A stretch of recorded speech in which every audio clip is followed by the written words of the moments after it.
Hello everybody and welcome back. I'm Cam Christo and this is another dev diary for Grey Eminence. More specifically, today we're going to be talking about culture. Let's dive straight in without further ado. It's one of the primary demographic properties. Along with religion, social class, age and gender, culture is inexorably linked to a lot of other mechanics, including some systems they haven't announced.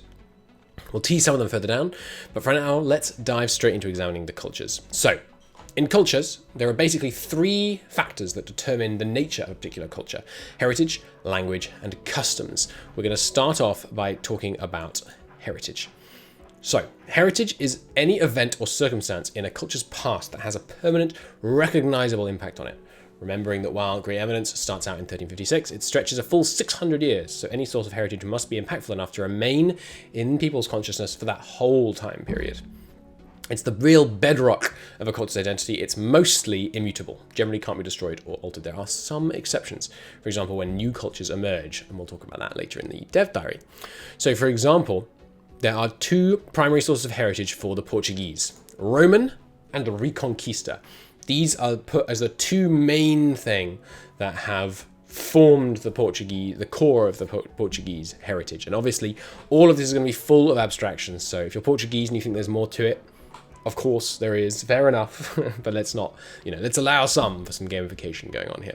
So there's the Roman impact, their time as a province of the Roman Empire, and there's the Reconquista, the struggle to expel the Moors over the past 6 centuries from Iberia. Both obviously hugely formative to the way in which the Portuguese in 1356 viewed themselves, interacted, and how their society was run, and how their culture existed.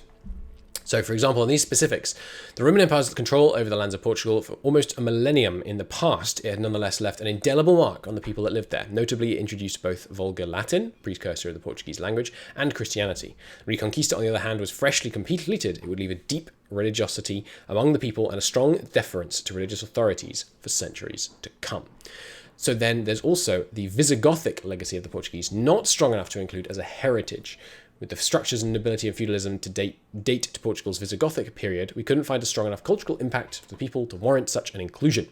Of course, all these points are subject to intense discussion and aren't final. I just want to give you a look at how they make those decisions, which is why I read that more or less in full, because I wanted you guys to get an impression of how the devs are thinking on this kind of thing.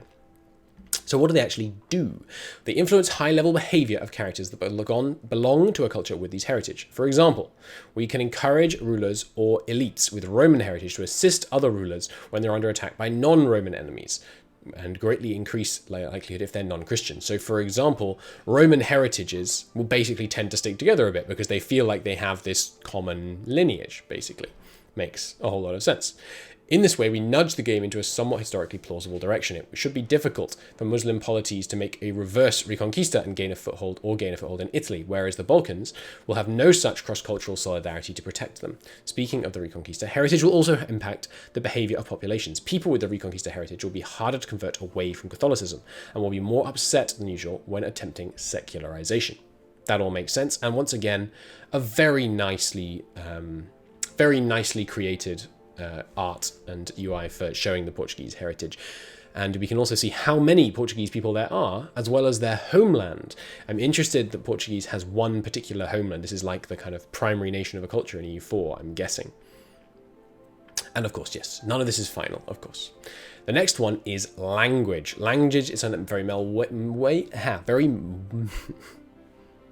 may very well change, is what I'm trying to say, during the course of a game. To be fully clear, we're not going to simulate writing systems, grammatical, lexical changes, all of that, way too difficult, way too complicated.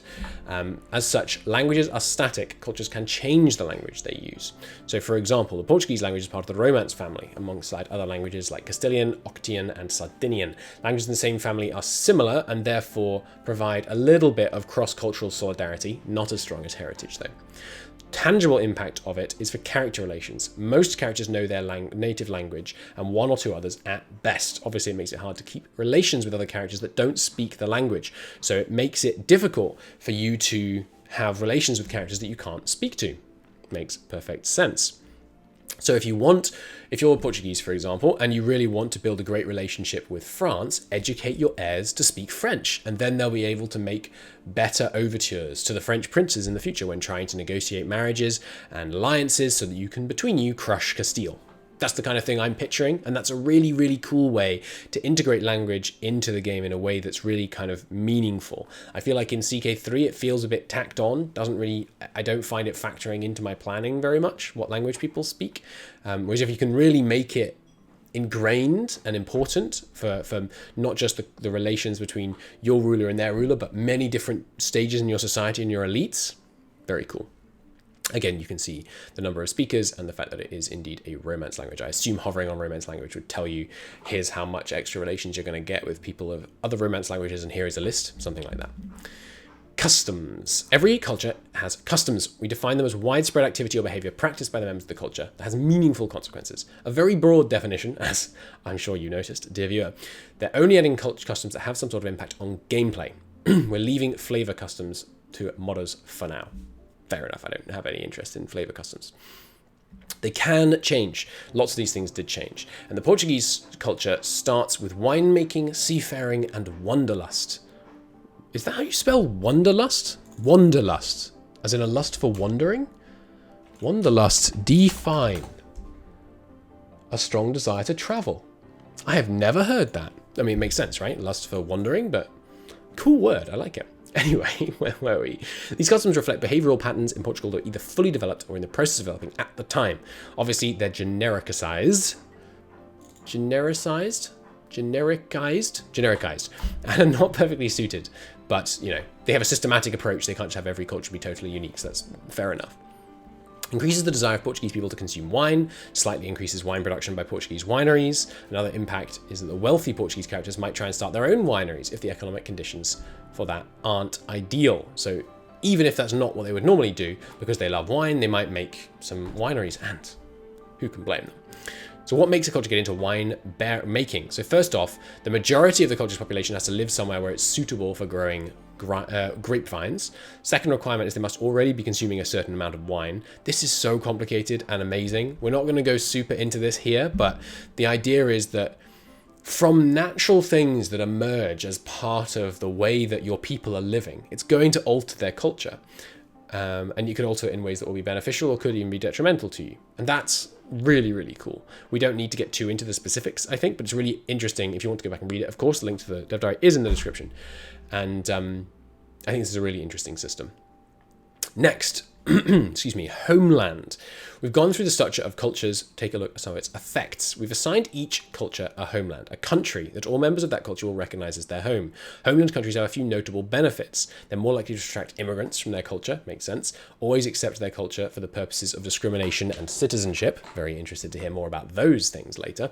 In general, once the era of nationalism has arrived, homeland countries have a lot of advantages in stability. Makes a lot of sense, right? If you're the homeland country of German, for example, you're probably going to be able to have rebels rising up in non-homeland German countries, like historically speaking happened a bit in Bavaria, I think, wanting to unify into the homeland. Although homeland is an interesting way of putting it, right? Because not all, especially if you think about Germany, not all Germans came from North Germany. It wasn't a homeland so much as like they would call it a fatherland, or, you know, like a primary country of the culture, but it's interesting. Divergence, the ability of cultures to diverge on their own. So the obvious example looking at the above, I assume, would be Brazilian splitting out from Portuguese. An irrevocable process that creates a new culture out of an existing one with at least somewhat different properties. There are a few requirements. Culture must not reside in its homeland. Makes sense. It's more likely to happen when it's exposed to a different culture. Makes sense. So if you're a culture, like if you're Portuguese and you've emigrated to the New World, and now you're suddenly exposed to both local culture and lots of different immigrant cultures, as other immigrant cultures, as you have a sizable maybe African population, a German population, a Spanish population, all merging together to greater or lesser degrees, obviously, in Brazil, then that might create a divergence. Where was I? A newly diverged culture will contain characteristics of its original culture and the ones that inspired its divergence. Makes sense. It opens up the possibility of carving out its own homeland and establishing its own language. All of these processes can be initiated by the player manually, but what makes the system feel alive is it can happen on their own under the right conditions. Very, very cool. Looking forward to seeing that in action. In the same way we group languages into families, we group cultures into branches, groups, and supergroups. These categories allow us to include cross-cultural mechanics similar to Roman heritage solidarity. albeit in a weaker form, and to provide AI countries with rough geographical guides on which countries they should care more or less about. We've also added potential homelands for each branch, group, and supergroup to simulate the usually unlikely case of emerging cultural unions. This is part of our system of modellable countries, so you'll learn more about that down the line. Sorry, formable countries. So what I'm hearing here is probably that you're going to have culture, Portuguese, branch, Iberian, group, romance, maybe, and then supergroup like Roman, all previous Roman cultures. And you can see how that makes sense, right? Because the aggressive expansion in EU4, for example, ties to, I don't think it does it tie to culture group, but it definitely ties to religion. So for example, if you conquer land in Iberia, Iberians really care about it and Moroccans don't care about it, even if they're equidistant from the place where the land was conquered. I'm thinking it's going to be stuff like that, and willingness to ally within a different cultural group and things like that. All makes historical sense. I'm interested to see whether this becomes weaker as time goes on. This feels like the kind of thing that as you get into the age of nationalism and true statehood and stuff becomes a bit less relevant, and you see more things like the French-Ottoman alliance. Obviously that happened very much in this period, but I'm interested to see about whether that changes.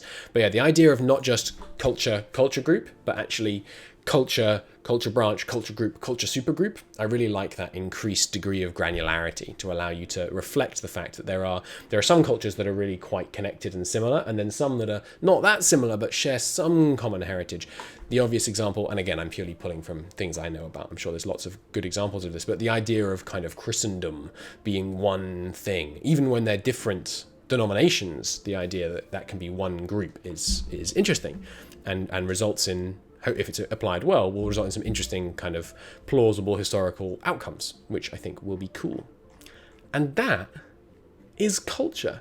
Thank you for watching. Next up, we're going to talk about diplomacy, I think, in the next video. But until then, thank you so much for watching. I hope you enjoyed it. Link to the full thing in the description if you want to peruse it for yourself, and I will see you next time.